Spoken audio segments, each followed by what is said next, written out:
Hello guys, हर हर महादेव। तो भाई, ये तो भाई का पानी की बोतल है।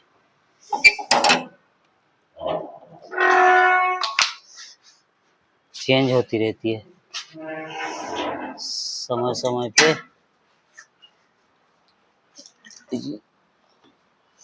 और बताओ, हवाएं खतरनाक चल रही है, देख रहे हो?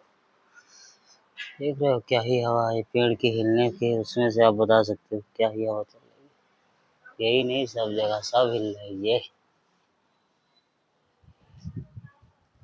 यहाँ पर हवा भी अच्छी, क्योंकि ये ऐसे गलियारा है ना, ये ऐसे गली जैसा है, यहाँ से हवा होके आती है। पूरा एक नंबर हवा आती है भाई यहाँ पास।